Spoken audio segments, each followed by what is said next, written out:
morning. Hope you're having a great week. It is gonna start getting very hot in here, where I am in the Boise area. So I'm assuming it's gonna be getting a little warm over in Oregon as well. So we get to get prepared for that, as in I'm planning to stay inside. So something that I wanted to share, something that kind of popped into my head that I wanted to talk about, was how I remember when we had our Women's Fears conference back in April. When I spoke, I was talking about what the next step of, different people's lives look like what my next step looked like, what does your next step look like, kind of a thing. And I knew at the time that when I was giving that message that I would be moving to Meridian, which is right outside of Boise, with my husband and our family, which is where we're at now, because he is starting medical school. He actually just finished his orientation week, so his first official day is Monday. So we're gonna officially be, going into a very different kind of look of what our day-to-day life is. It's gonna be very different than what we're used to. And I knew at that time I was giving a message that that's what, we were gonna be doing, that's what we were preparing for. When I gave that message, we were still in Portland for another month. So it was a really good opportunity to be able to have a nice, kind of longer transition instead of it being very quickly and everything. And so when I was kind of trying to think about what I wanted to share with everybody today, I was kind of going through my notes or things that I've kind of kept track of, things upon my head or whatever. And I saw my title for the message of the next step. And I was like, oh, maybe I can kind of revisit that. And I started thinking about how, we know that we're going to be here for at least 2 years. Because for the first 2 years, that's Michael will be in medical school.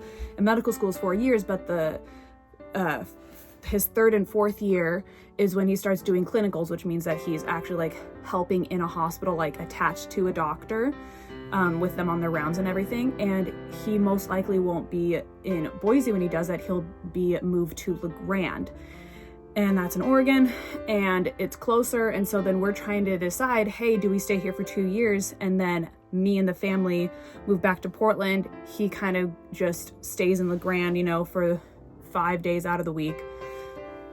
Or do we stay here in Boise? And so that's kind of what we're thinking about, and what we're having to, eventually figure out. And I keep thinking about it more and more of well, I would like this to happen, what's the right decision?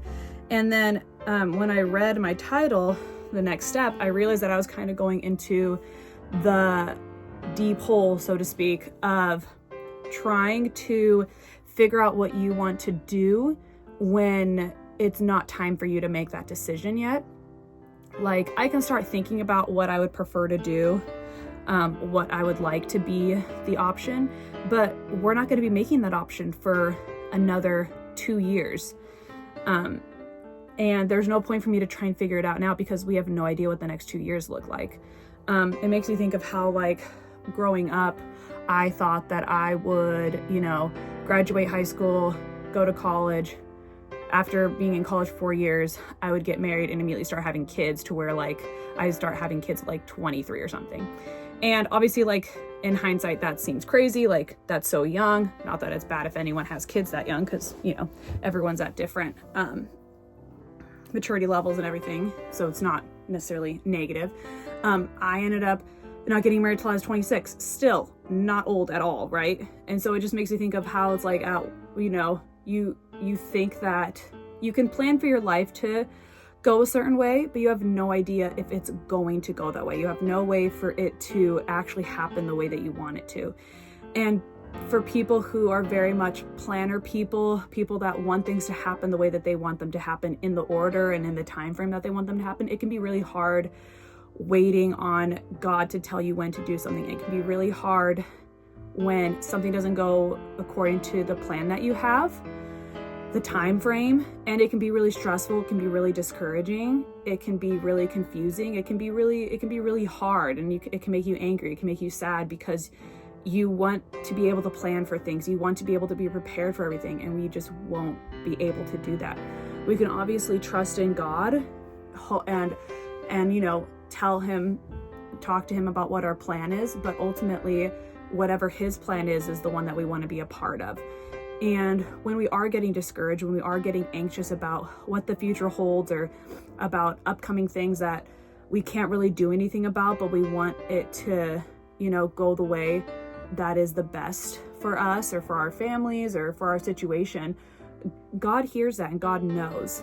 And ultimately, as long as we stay with him and as long as we put all of our trust in him, we can rest assured that it is a better plan than what we have.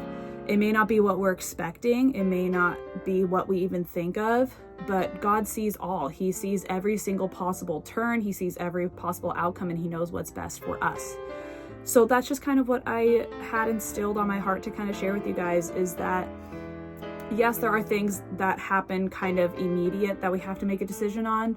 There are things that we can kind of plan for, but for the things that we just don't know because they're kind of farther out and it can be stressful, it can be anxious, is that to just lean on God, focus on the things that you can, do something about, focus on staying with God, not trying to run ahead of him, because if we try and run ahead of God, we're just going to get lost because we don't know where to go, right? Because he's the one that guides us. So I just wanted to share that. I hope that you guys have an awesome week. I hope that you have a great Sunday service and that you're able to just pour more into the word, that you're able to have more time with God, especially in those times of being anxious and being unsure of what the next step is, of what the future plan is for your life, to not let the world or your feelings or anything else like that hinder you from following God or just staying pressed into him. Okay, thanks.